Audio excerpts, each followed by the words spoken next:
Hello students, welcome to commerce hub. बेटा आज का टॉपिक अलग है।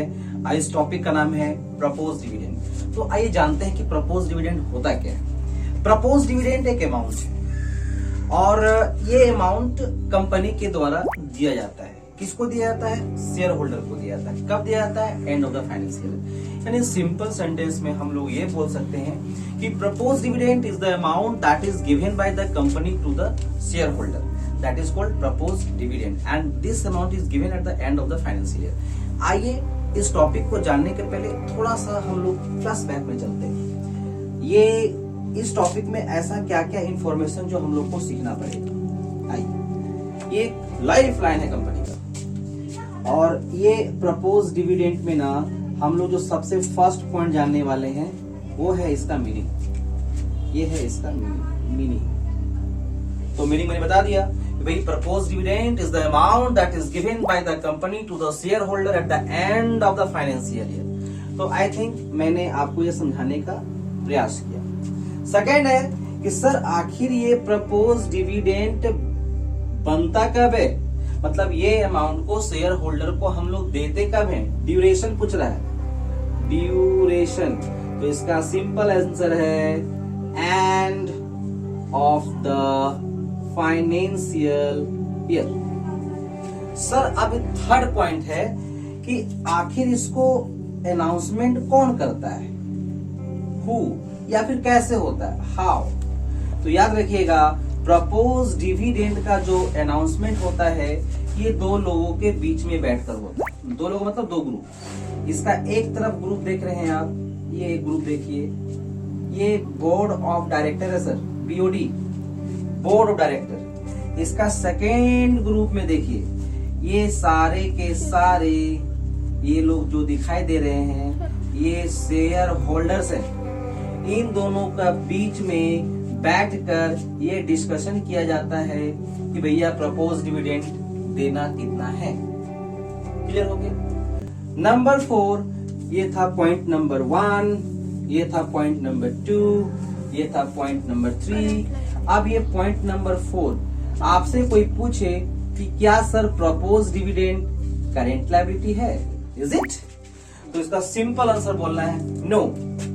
No, propose dividend is not a current liability. ना ये करेंट लायबिलिटी है, ना ही कोई प्रोविजन है। इस कारण इसको हम लोग प्रपोज डिविडेंड को हम लोग बैलेंस शीट में नहीं दिखाते हैं, बल्कि बैलेंस शीट को नीचे यानी फुट नोट्स में दिखाते हैं। कहा दिखाते हैं? बैलेंस शीट का फुट नोट्स नीचे दिया हुआ रहता है। इस कारण हम बोल सकते हैं कि propose dividend is not a current liability, बल्कि ये कॉन्टिजेंट लायबिलिटी है sir. Propose dividend is a contingent liability, it is not a current liability. अब सवाल उठता है कि आखिर हम लोग प्रपोज डिविडेंड का ट्रीटमेंट कैसे करेंगे, ट्रीटमेंट शो कैसे करेंगे और कहां कहां करेंगे। आइए एक एग्जांपल से प्रेजेंटेशन देने का कोशिश करते हैं। एग्जांपल लेते हैं, हमारा प्रपोज्ड डिविडेंड ये मैंने लिया, यहां पर मैं ईयर लिख रहा हूं, ये 2 ईयर है, ये 2018, ये 2019, यानी ये प्रीवियस ईयर और ये करेंट ईयर। ये मैंने 2 लाख रुपया लिया, ये मैं 1,50,000 रुपया लिया। ये सर देखिए, याद रखिएगा प्रपोज डिविडेंड का जब डिस्कशन होता है तो ये डिस्कशन लास्ट ईयर हुआ है, लास्ट ईयर हुआ है।